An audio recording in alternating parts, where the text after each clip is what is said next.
Welcome to a fast-growing corridor in the Mumbai metropolitan region. Mumra on one side, Shil Road on the other. Strong connectivity already in place. Strategically located on the upcoming Airoli-Mulund Link Road, this project is set to rise with the city's next big growth wave.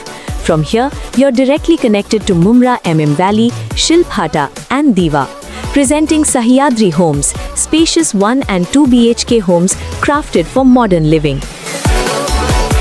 Just 2 minutes from Shilphata Junction and around 25 minutes to Navi Mumbai International Airport.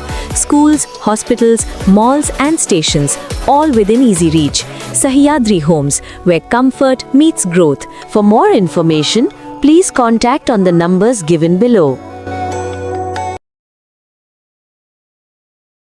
क्योंकि मैं घायल हूं, इसीलिए घातक हूं। गाली देने नहीं गया, मैं वहां पर जनता के मुद्दे उठाने गया हूं। पहली बात मैं बता दूं कि मैं पार्लियामेंट में शोर मचाने, चीखने, चिल्लाने, माइक तोड़ने। नमस्कार साथियों, कल से मेरे खिलाफ एक स्क्रिप्टेड कैंपेन चलाया जा रहा है। सेम भाषा, सेम बातें, सेम आरोप। ये कोई कोइंसिडेंस नहीं है, बल्कि एक कोऑर्डिनेटेड अटैक है। पहले मैंने सोचा कि मुझे इसका जवाब नहीं देना चाहिए, फिर लगा कि कहीं एक झूठ को 100 बार बोला जाए, कुछ लोग मान ना लें, इसलिए मैंने सोचा कि जवाब दूं। आम आदमी पार्टी ने 3 आरोप लगाते हुए यह कहा कि इन 3 आरोपों की वजह से हम राघव चड्ढा को पार्लियामेंट में बोलने का मौका नहीं देंगे। राघव चड्ढा के पार्लियामेंट में बोलने पर रोक इसलिए लगाई गई क्योंकि उन्होंने ये 3 गलतियां करी। मैं एक एक करके इन तीनों पर आपसे बात करना चाहूंगा। पहला आरोप कि जब ऑपोजिशन पार्लियामेंट से वॉकआउट करता है, सदन से वॉकआउट करता है, तो राघव चड्ढा वहीं बैठे रहते हैं, वो वॉकआउट नहीं करते। यह सरासर झूठ है, सफेद झूठ। मैं चुनौती देता हूं, एक इंस्टेंस, एक दिन ऐसा बताइए जब ऑपोजिशन ने वॉकआउट किया हो और मैंने उनका साथ ना दिया हो, मैं साथ में वॉकआउट नहीं किया हो। और पार्लियामेंट में तो हर जगह सीसीटीवी कैमरा है, आप सीसीटीवी कैमरा निकालकर दिखा दीजिए, दूध का दूध और पानी का पानी हो जाएगा। दूसरा आरोप लगाया कि राघव चड्ढा ने चीफ इलेक्शन कमिश्नर के इंपीचमेंट मोशन पर, यानी कि मुख्य चुनाव आयुक्त को हटाने वाली जो याचिका थी, उस पर साइन करने से मना कर दी। दूसरा सफेद झूठ।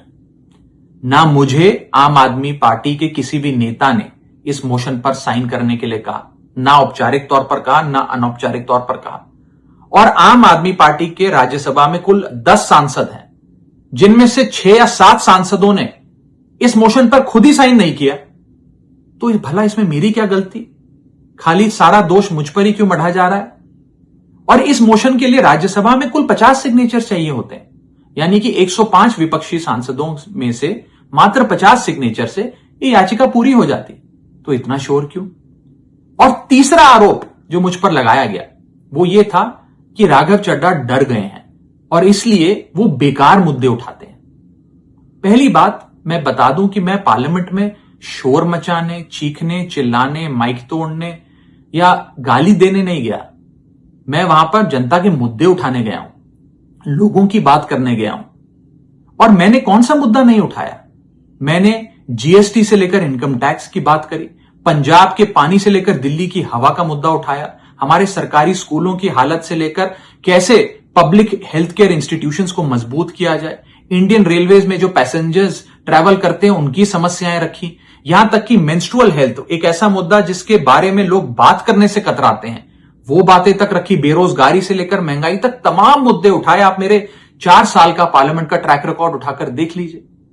और मैं पार्लियामेंट में इंपैक्ट क्रिएट करने गया हूं, मैं पार्लियामेंट में रकस क्रिएट करने नहीं गया। ये टैक्स पेयर के पैसे से जो पार्लियामेंट चलती है, उस टैक्स पेयर के मुद्दे उठाने में पार्लियामेंट में गया हूं। अंत में मैं बस इतना कहना चाहता हूं कि जो लोग आज मुझ पर आरोप लगा रहे हैं, झूठे आरोप लगा रहे हैं, कि हर झूठ को बेनकाब किया जाएगा और हर सवाल का जवाब दिया जाएगा, क्योंकि मैं घायल हूं, इसीलिए घातक हूं। जय हिंद।